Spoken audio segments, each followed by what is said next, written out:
L'humanité tout entière vient au pied du maître pour ton instruction. Bien-aimés, petits et grands, enfants, adolescents, adultes et aînés, quelles que soient tes difficultés, seule ton obéissance à l'Éternel te guérira. Écoute, accepte et appuie-toi donc pour ton épanouissement.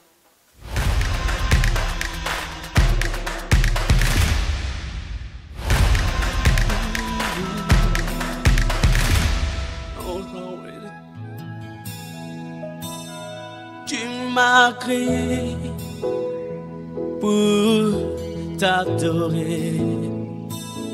Tu m'as donné la vie pour te servir. Ce que tu sèmes reprendra-t-il vie s'il meurt? Le troisième texte de cette semaine est tiré du livre de 1 Corinthiens. 1 Corinthiens en son chapitre 15, du 43e au 50e verset. 1 Corinthiens 15, 43 à 50. Méditons la parole de Dieu. 1 Corinthiens 15, 43 à 50. Il est semé méprisable, il ressuscite glorieux. Il est semé infime, il ressuscite plein de force. Il est semé corps animal, il ressuscite corps spirituel. S'il y a un corps animal, il y a aussi un corps spirituel. C'est pourquoi il est écrit, le premier homme, Adam, devient une âme vivante. Le dernier Adam est devenu un esprit vivifiant. Mais ce qui est spirituel n'est pas le premier. C'est ce qui est animal, ce qui est spirituel vient ensuite. Le premier homme tiré de la terre est terrestre. Le second homme est du ciel. Tel est le terrestre, tels sont aussi les terrestres. Et tel est le céleste, tels sont aussi les célestes. Et même que nous avons porté l'image du terrestre, nous portons aussi l'image du céleste.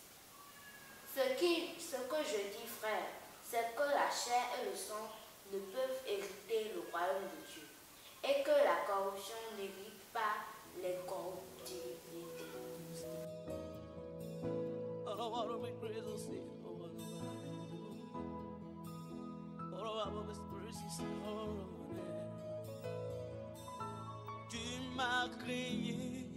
Bien-aimés dans le Seigneur, j'ai abordé tout à l'heure la deuxième partie. Je vais donc aborder la troisième partie. La troisième partie, c'est la vie. Et quand on parle de la vie éternelle. Jean 10, 27 à 28. Mes brebis entendent ma voix, elles me suivent et je leur donne la vie éternelle. La vie dont on parle ici, on parle de la vie éternelle. Bien-aimés dans le Seigneur, dans le jardin d'Éden, l'arbre de la vie éternelle a été déplacé. L'arbre de la vie était au milieu du jardin, Genèse 2, le verset 9. Et ils ont déplacé l'arbre de la vie du jardin d'Éden pour le paradis de Dieu, Apocalypse 2, le verset 7. Pour Sion, la demeure céleste de Dieu, Psaume 132, le verset 13 à 14. Vous devez savoir une chose. Il y a le ciel et la terre du Créateur terrestre et le ciel et la terre du Créateur céleste. Apocalypse 21, le verset 1 à 2. Le ciel et la terre du Créateur terrestre, ça va disparaître. Mais le ciel et la terre du Créateur céleste, c'est ça qui va rester éternellement. Donc, bien-aimés dans le Seigneur, l'arbre de la vie éternelle a été déplacé du jardin d'Éden pour le paradis de Dieu. Donc, impossible que l'homme puisse même savoir là où l'arbre de la vie est pour aller chercher l'arbre de la vie éternelle. C'est impossible. Maintenant, pour avoir la vie éternelle, dans Jean 14, le verset 6, Jésus dit, « Je suis le chemin, la vérité et la vie. Nul ne peut aller au Père qu'en passant par moi. » L'arbre de la vie est dans le paradis de Dieu. Dieu est dans son paradis. Or, pour pouvoir aller vers le Père, il faut passer par Jésus-Christ. Donc, vous devez comprendre quelque chose à ce niveau-là. Bien-aimés dans le Seigneur, le seul péché qui nous amène en enfer, c'est la mort en Adam.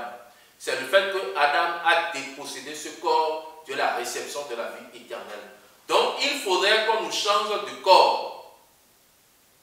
Et c'est ça qu'on appelle le pardon du péché. Pour que Dieu pardonne le péché, il faut le sang. Hébreux 9, le verset 22. Sans effusion du sang, il n'y a pas de pardon de péché. Et celui qui présente le sang à Dieu, c'est le sacrificateur. Hébreux 5, verset 1. Mais il y a eu des sacrificateurs en grand nombre, mais la mort les a empêchés d'être permanents. Hébreux 7, 23 à 25, Hébreux 9, 23 à 25. Et le sang des taureaux et des boucs a été incapable d'ôter le péché du monde. Hébreux 10, 4. Parce que le sang des taureaux et des boucs, c'était pour des ordonnances charnelles. Hébreux 9, le verset 10. Or, Jésus lui a dit dans Jean 18, le verset 36 à 37, « Mon royaume n'est pas de ce monde. Si mon royaume était de ce monde, mes serviteurs auraient combattu pour moi. » Donc, bien aimé dans le Seigneur, Jésus n'est pas venu pour les choses de cette terre. La loi de Moïse, c'était des ordonnances charnelles. Jésus n'est pas venu pour accomplir la loi de Moïse. Mais il est venu pour pouvoir nous donner un autre corps, un corps céleste. Quand vous prenez 1 Corinthiens 15, le verset 40 à 45, on parle des corps terrestres et on parle aussi des corps célestes. Il y a des corps terrestres, il y a aussi des corps célestes. Donc, si tu t'adonnes à ce corps pour être dans la sanctification, il faut savoir que tu iras en enfer. Tu ne vas pas en enfer parce que tu es sanctifié charnellement, mais tu pars en enfer parce que tu ne sais pas ce qui t'amène en enfer et tu ne sais pas aussi ce qui t'amène aussi au paradis. Donc, le problème que nous avons avec Dieu, c'est le problème du péché spirituel. Et pour régler cela, il faut un homme spirituel. Or, pour pouvoir atteindre le pardon de péché, il faut la repentance. Sauf que cette repentance, c'est une repentance à salut. 2 Corinthiens 7, verset 9 à 10. Cette repentance à salut, c'est une semence qu'on implante en nous. Jacques 1, verset 21. Pour ce faire, qu'est-ce qui s'est passé? C'est quelqu'un qui a la vie éternelle qui peut nous donner la vie éternelle. Avant Jésus, il y a eu 6 résurrections. 1 roi 17, 22, Élia aussi est mort. 2 rois 4, 35, Élisée aussi est mort. 2 rois 13, 21, les autres d'Élisée aussi est mort. Matthieu 9, 23 à 25, Jésus a aussi l'enfant de Jairus. Luc 7, 14 à 15, Jésus a aussi l'enfant de la veuve de Naïm. Jean 12, 9, Jésus a aussi Lazare. Mais pourtant, on dit que Jésus est le premier-né d'entre les morts. Vous voyez donc qu'on est en train de nous montrer la résurrection spirituelle qui est diamétralement opposée à la résurrection physique. La résurrection spirituelle de Jésus, la Bible dit dans Romains 1, le verset 3 à 4, en ce qui concerne son fils, né de la postérité de David selon la chair, et déclaré fils de Dieu selon l'esprit de sainteté. La résurrection de Jésus-Christ, c'est une résurrection spirituelle.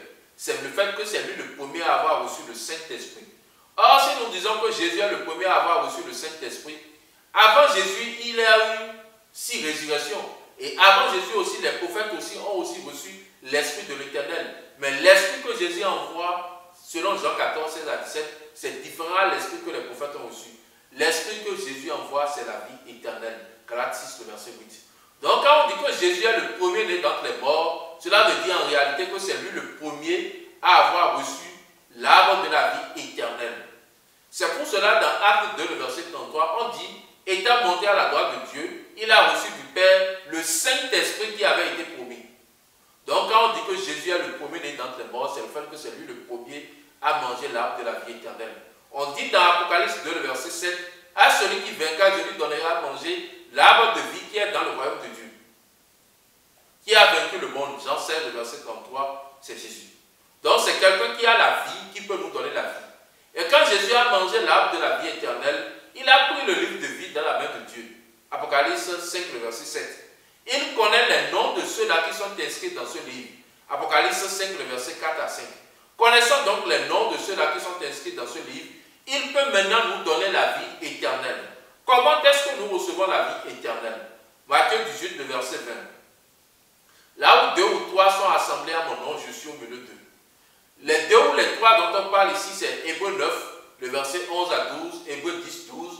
Nous avons Jésus dans son rôle de sacrificateur céleste, Jésus le médiateur, 1 Timothée 2, 5, et Jésus Dieu, Hébreux 10, 12. Donc dans le ciel, il y a une seule personne qui joue 3 rôles. Il y a Dieu qui est sacrificateur céleste, il y a Dieu qui est médiateur céleste, il y a Dieu qui est Dieu. Donc lui seul, il joue 3 rôles pour pouvoir nous sauver. Le sacrificateur, qu'est-ce qu'il fait? Il présente le sang à Dieu pour le pardon du pécheur. Et quand il le présente comme ça, le médiateur, c'est-à-dire le sang, permet à Dieu de pouvoir accorder le pardon du péché. Donc, qu'est-ce qui s'est passé? Pour que nous soyons sauvés, Jésus le sacrificateur prend le livre de vie. Il lit le nom et il présente le sang à Dieu pour que Dieu nous pardonne. Et Dieu nous accorde la repentance à salut. Vous allez voir dans Éphésiens 3,16, Paul a dit qu'il a reçu le Saint-Esprit. Dans Romains 8,23, il a dit qu'il a reçu la première part de l'Esprit. Dans Colossiens 3, le verset 3, il a dit que ça vient caché en Christ. Dans 1 Corinthiens 13, le verset 11, il a dit ceci, que quand il était enfant, il parlait comme un enfant. Or, l'enfant est emporté par tout vent de doctrine. Éphésiens 4, 14. Et dans 1 Corinthiens 13, le verset 9, il dit qu'il connaît en partie, il prophétise en partie. Bien-aimés dans le Seigneur, nous grandissons dans la foi. Nous n'avons pas encore reçu le Saint-Esprit. Nous avons reçu la première part de l'Esprit. Un esprit reste dans un corps saint. Nous n'avons pas encore reçu le corps saint pour avoir le Saint-Esprit. Le corps saint va se recevoir lors de l'avènement de Jésus-Christ. Donc pour le moment, nous avons reçu quelque chose qu'on appelle la repentance à salut, une semence. Et cette semence, selon 1 Corinthiens 15, le verset 34 à 38, c'est ça qui va avec le thème. Il dit, ce que tu sèmes répondra qu'il vit s'il ne meurt. C'est cette semence qui doit mourir en nous. Et c'est nous qu'on appelle maintenant les morts en Christ. J'avais déjà donné la distinction qu'il y a une distinction entre la mort en Christ et la mort en Adam. La mort en Adam, c'est le fait que nous allons en enfer. Maintenant, la mort en Christ, c'est le fait que nous avons reçu la première part de l'esprit, la semence. Et cette semence doit mourir en nous. C'est pour cela, dans 1 Thessaloniciens 4, verset 16 à 17, on dit ceci. Les morts en Christ ressusciteront pour pouvoir porter un corps incorruptible. Et lorsque nous allons maintenant porter le corps incorruptible, Jésus va nous amener et Dieu va envoyer la ville sainte. Et c'est dans cette ville sainte que nous allons maintenant recevoir le Saint-Esprit qui demeure éternellement. Selon Luc 24, verset 49, Jésus a dit, vous restez dans la ville jusqu'à ce que vous soyez revêtus de la puissance d'en haut. La ville dont on parle ici, c'est la ville sainte. Apocalypse 21, verset 1 à 2. Et c'est dans cette ville que nous allons recevoir l'arbre de la vie éternelle. Donc la manifestation de la vie, c'est le fait que Jésus est sacrificateur céleste, Jésus est médiateur céleste et Jésus est Dieu. Et il a pris le livre de vie, il connaît les noms de ceux-là qui sont inscrits dans le livre de vie et il va maintenant nous sauver, c'est-à-dire nous donner la repentance à salut qui représente la première part de l'esprit. Et cette semence qu'il a eu à mettre en nous, cette semence va mourir. Et quand cette semence va mourir, nous allons maintenant porter un corps.